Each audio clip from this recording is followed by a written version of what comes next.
Policy மேலேயோ politics மேலேயோ, particularly constructive politics, அதில் வந்து ஒரு பெரிய ஆர்வம் இருக்கிறதா தெரியல அப்படிங்கிறதா எல்லாத்தோட மனசில் இருக்கக்கூடிய ஒப்பீனியன். கரெக்ட்? நீங்களும் உங்களோட கொலீக்ஸ் எல்லாம் பார்க்குறீங்க.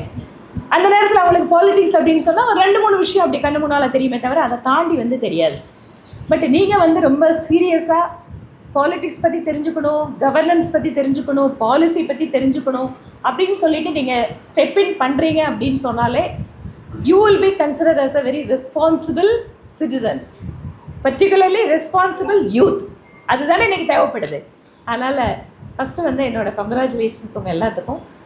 And I welcome you to this cultural session. So normally ஒரு எம்எல்ஏ அப்படின்னு சொன்னால் நம்மளுக்கு எல்லாத்துக்குமே என்ன மனசில் தோணும்? உங்களோட மனசுக்குள்ள ஒரு எம்எல்ஏ அப்படின்னா ஒரு கற்பனை இருக்கும் இல்லையா? ஸோ எப்படி அதை டிஸ்கிரைப் பண்ணுவீங்க? ஒரு இனோவா கார் இருக்கும், அப்புறம் சுற்றி ஒரு 10 பேர் எப்படி இருப்பாங்க? எல்லாம் ஒயிட் அண்ட் ஒயிட்ல இருப்பாங்க. ஓகே, அப்புறம் ஒரு மென் மட்டுமே இருப்பாங்க. அப்புறம் ரீச் பண்றது அவங்கள போய் பிடிக்க முடியாது. Gigantic look. எஸ், நல்லா இருக்கு. அப்புறம் உண்மையாவே பிஸியா கூட இருப்பாங்க, எப்பவும் பிஸியா இருப்பாங்க. கரெக்ட். அப்புறம் இந்த மாதிரி எல்லாம் தமிழ் சினிமா உங்களுக்கு வந்து பாலிட்டிஷியன் பத்தி கொண்டு வந்திருக்கு. Okay okay, correct. ஸோ இதை தாண்டி வேறு ஏதாவது ஸ்பெஷலாக சொல்கிறதுக்கு? டிவியில் அடிக்கடி பார்க்கலாம். ஓகே, எம்எல்ஏ எம்பிஓ, நம்ம ஒரு எம்எல்ஏ இருக்காருப்பா, எம்பி இருக்காருப்பா, இதை வந்திருக்காங்க பண்ணுறாங்க, அந்த மாதிரி இருக்கும். ஓகே, இதை தாண்டி இதான் பாசிட்டிவாக மக்கள் குறைகள் எல்லாம் போய் கேட்பாங்க. அவங்க ஒரு இடம் போகிறாங்கன்னு சொன்னால் அந்த இடத்துல போய் மக்கள் மனு கொடுப்பாங்க, அவங்கள பற்றி பார்ப்பாங்க, அந்த இடத்துல போய் அவங்க விசிட் பண்ணுவாங்க. ஸோ இதெல்லாம் நல்ல விஷயங்கள். ஸோ நீங்கள் நினைக்கிறது எல்லாமே ஒரு விதத்தில் ஒரு part is a fact. Because சாதாரணமாக போனால் எங்கிட்ட கேட்பாங்க, நிஜமாவே நீங்கள் எம்எல்ஏ தானோ அப்படின்னா, என்னது நிறைய நேரம் ஃப்ளைட் ஏறும்போது என்னங்க இப்படி வர்றீங்கம்மாங்க, எனக்கே ஒரு நிமிஷம் ஏதாவது சரியா இல்லையா அப்படின்னு. என்னங்க இல்லைங்க இப்படி வரீங்க, சிம்பிளாக வரீங்க அப்படிம்பாங்க. ஸோ நீங்கள்லாம் சொன்ன மாதிரி பாலிட்டிஷியன் அப்படின்னு சொன்னாலே மக்களுக்கு ஒரு கற்பனை இருக்குது, இவங்க இப்படி இருப்பாங்க. பிகாஸ் சினிமா ஒரு பக்கம், நம்ம பார்க்குறது ஒரு பக்கம் அப்படி இருக்கு. ஆனால் இதெல்லாம் மாற்றமாயும் இருக்கா அப்படின்னு சொன்னால் இருக்கு.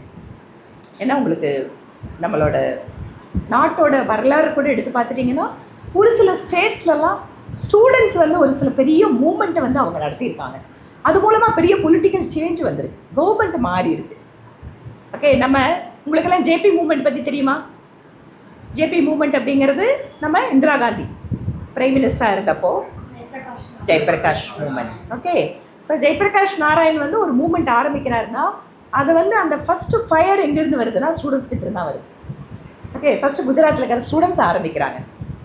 அப்போ அது வந்து என்ன ஆகுது, ஒவ்வொரு இடமா அப்படி பிக்கப் ஆகும்போது எல்லாரும் போய் ஜெயபிரகாஷ் நாராயண் கிட்ட சொல்கிறாங்க, இல்லைங்க நீங்கள் லீட் பண்ணணும். ஏன் யூத்தை லீட் பண்ணிக்க தெரியாதா அப்படின்னா கூட அவங்க என்ன சொன்னாங்க, ஒரு சீனியர் பாலிட்டிஷியன், ஒரு பேட்ரியாட்டிக் பாலிட்டிஷியன் நம்மளை லீட் பண்ணால் சரியாக இருக்குன்னு அன்னைக்கு இருந்த ஸ்டூடெண்ட் மூவ்மெண்ட் டிசைட் பண்ணுது.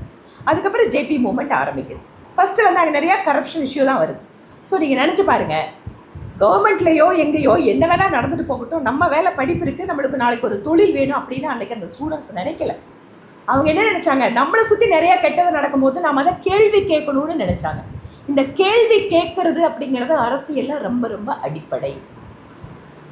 அது வந்து ஒரு டெமோக்ரஸியில் இருக்கக்கூடிய இம்பார்ட்டண்ட்டான ஒரு விஷயம்.